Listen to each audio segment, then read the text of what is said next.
Hello there. Welcome back to my channel. Thank you very much for stopping by and seeing what my top games of 2021 are. There have been a lot of games that have come out this year, but I've been really focusing on catching up on a lot of games that have come out in the past. So I do have a good list of 5 favorite games and an honorable mention game. This year, though, has been a bit crazy. I think we've all really enjoyed just the time that we have in games. And I think it's really lovely that we've had this way of being around each other and kind of talking to each other through games and stuff. And it's just Twitch and the game industry have been so amazing through all of this craziness. So I thought it's really good to say thanks to some games that I really enjoyed and really kept me kind of going throughout the year with crazy lockdowns and COVID and all that stuff. So we'll just hop right into it. First up is my honorable mention. I really struggled at trying to fit this in here and figure out where to put it. I've actually only just started playing this game. This game is really cool. It actually won a lot at the Game Awards. And rightfully so. Like I said, I've just started it actually today, but I'm pretty far into it already. The concept is really cool. You kind of keep respawning and just going through everything, and you find out more information as you play the game. You unlock more stories and more missions and everything as you go along, which is really fun. The combat's really, really good. You can sneak if you want. You cannot sneak if you don't want. Which, if you've ever been to my stream, you will know that I absolutely hate sneaking missions. So it's been really nice. You can go sneaky when you have to, but you can also just go in guns a-blazing, and I really like that. So that's my honorable mention. Great game, Deathloop. If you haven't tried it yet, be sure to check it out. My number 5 game is one that I actually was quite surprised that I put on this list. As I was going through all the games I played this year, I was like, yeah, you know what? That actually was a really fun game, and I smiled through a lot of that game and quite enjoyed it. So that game is Guardians of the Galaxy. I loved this game. If you've seen the movies, there's just a kind of silly humor in them. They don't take things too seriously. Everything is just really fun, and they really brought that into this game as well, and I really, really enjoyed it. The gameplay is fun. It's fast-paced. It has the perfect amount of like cutscenes versus action. There's a lot going on in it. I think the only thing that I could possibly wish for was maybe a little bit of more of a change in the combat. It's really, really fun, but it does get a little bit repetitive. But overall, the gameplay is really, really good and really fun. There's enough in there to keep it kind of fresh and going and really entertaining. The story, of course, as you would expect from a Guardians of the Galaxy game, is quite fun. Really, really enjoyed the story. It's, again, silly, but entertaining and good. Really, really fun. Really good. And the music, unfortunately, I had to play it in streaming mode, but I know that if you do not play it in streaming mode, there's a lot of really good music in that game.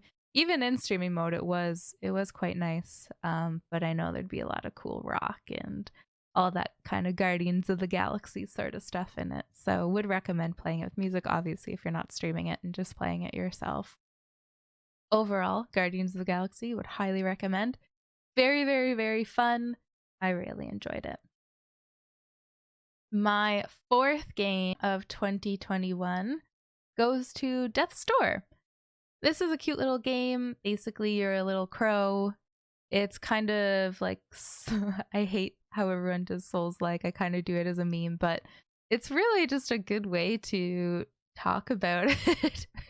I'm so sorry. But yeah, you go around your little crow. It's challenging, but not too challenging. I think I had a bit of trouble on the final boss for a little bit, but not frustrating, annoying troubles. It was really, really fun. Just a really cute, sweet little game. There's a lot of extra stuff that you can do in it as well if you want to find all the little extra completionist things. The story was really sweet.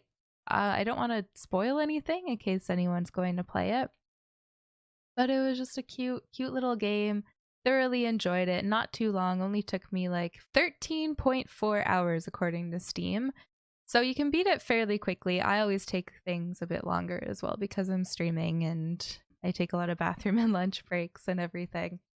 But yeah, Death's Door is great. I don't remember the music being anything outstanding, but I don't remember it being bad. So yeah, good game. Good game. My number 3 of top 5 games goes to Metroid Dread. This was actually my very first Metroid game. I wasn't too sure what to expect. I do really like the Metroidvania sorts of games like Hollow Knight and those sorts of things. I went into this with really no expectations at all, and it really, really blew me away. I loved the story in it, which I didn't think really a side-scrolling game would have that much of a story, but it did. And I really loved just the layout of the maps, the way that everything goes through, the way that everything works. It was just really, really fun. Thoroughly enjoyed Metroid Dread. It was a perfect length. It didn't take me too long to beat, but it made me feel very fulfilled for the price. As you know, Nintendo games are a little bit more expensive than usual. Well, I don't know why. It's just the case.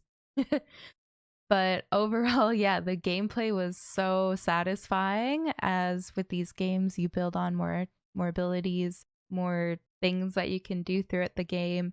And then you can go back to the areas that you've already passed if you want and continue going along places that you couldn't have gone before. And it's just really cool to kind of fill up your inventory with all these new skills and go back and be like, oh, that's how you did this. Yeah, so that was really good. Again, that game took me by surprise. I didn't think, because I went into it with no expectations or knowing what kind of a Metroid game was like, I was thoroughly surprised and very impressed. And every time I played it, I usually stream for 6.5 hours in a day. Every time I played it, I'd just be like, oh my gosh, it's already been 6 hours? What the heck? So overall, just amazing. Number 2 on my top 5 games is Far Cry 6, which also kind of shocks me because I've never played a Far Cry game before, which might be why I enjoyed this game so much, but I absolutely loved Far Cry 6. Again, I have nothing to compare it to with other Far Cry games, but I thought the gameplay is just so much fun. There's lots of vehicles you can use. You can fly in helicopters. You can fly in airplanes. The story is really, really good. I don't want to give away too many spoilers again, but the story was really, it got you really involved in it and just excited about what you were doing. And you felt like you were really helping people and doing good things, which is really nice in a game. Very, very nice to experience that. And I really loved experiencing everything with my chat. As with these games, there were, of course, not everything was perfect. There were glitches as well, and that just made for a really fun time. Like, it's with open world, it's so hard to get rid of all those glitches and crazy things that happen with the AI, and it kept things really entertaining and really, really fun. And I loved it. I think one of my favorite things about Far Cry 6 was the music. I love that sort of Latin kind of music.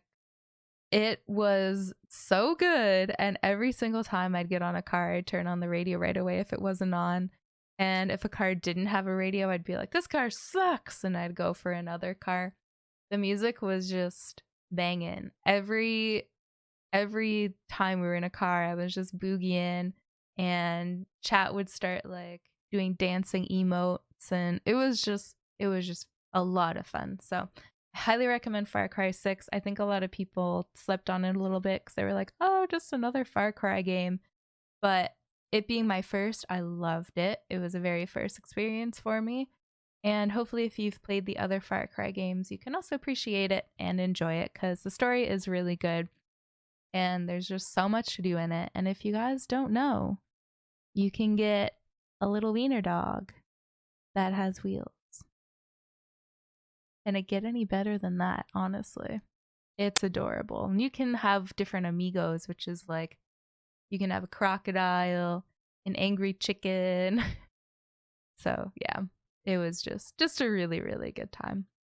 My number one game of 2021 is so good. My favorite franchise, I guess you would call it, game series. It's Subnautica Below Zero.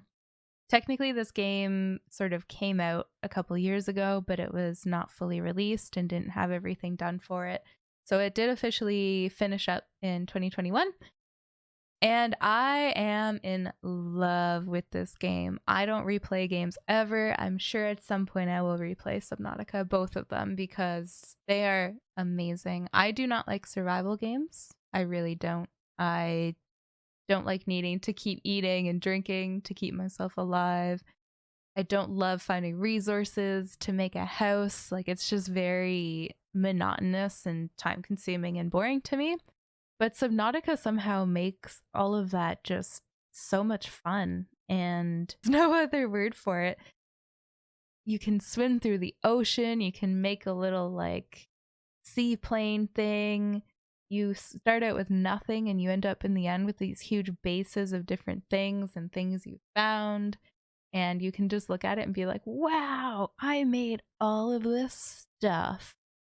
And it's so satisfying. And you can keep making and exploring for really as long as you want, because the map is huge. There's tons to explore. And as you, of course, progress your machines and equipment and everything, you can go further and find different stuff. But you can explore the Subnautica map for so long. The time that I started playing this, I think I played it for 3 days straight on stream and just didn't want to stop because it was so much fun. But the story in this game is also amazing. You don't even really need to play the story to enjoy the game, but the story is really good. This story had a bit more involvement in the game, I guess, than the first Subnautica. It was a bit more kind of in your face, as in you really needed to do the story to complete stuff, whereas in the first one I found it was a bit kind of hard to find everything and like focus on it as much because I just wanted to explore.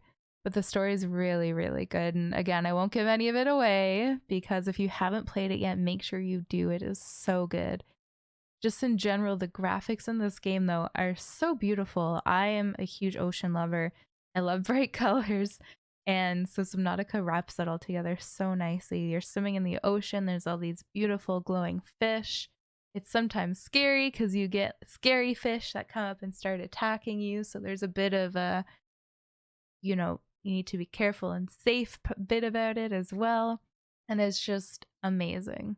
The music in Subnautica is very minimal. As you're swimming around and everything, there's not really music. There's just kind of idle music that pops up every once in a while, usually when you find something new. But you can get a little jukebox for in your house once you build one. And the jukebox actually has some music made right for Subnautica for the game. And it's really good. I was like, I want this on Spotify. Like, I want to be able to listen to this in my spare time. It was really good. Every time we go into our base, like, we'd all start singing along and kind of dancing along to it. And my favorite part was you could hear it really loudly outside of your house. So it it was always, you could know when you were pulling up and get excited for the fun music. But overall, Subnautica Below Zero, absolutely amazing. It is so much fun. Highly recommend it if you haven't played either of those games. I don't think you need to be a survival game person to enjoy them because, like I said, I am not. I really don't enjoy survival games. They're really not my type of game, but Subnautica just brings something beautiful to them, and I'm just such a big fan. So I highly recommend checking it out. I have 41.4 hours in it. You could definitely beat it in a lot less time. You could definitely beat it in a lot longer of time if that's what you want. I didn't take too long on it because I didn't want people to get bored. But you could definitely spend more. That is for sure. Thank you very, very much for listening and watching to my top 5 games of 2021. What do you think? Do you agree with me? What are your 5 top games? Make sure to post in the comments and let me know. I'm looking forward to doing another one of these next year, and we'll see what's up. I'm not too sure. I think Elden Ring will probably be on here.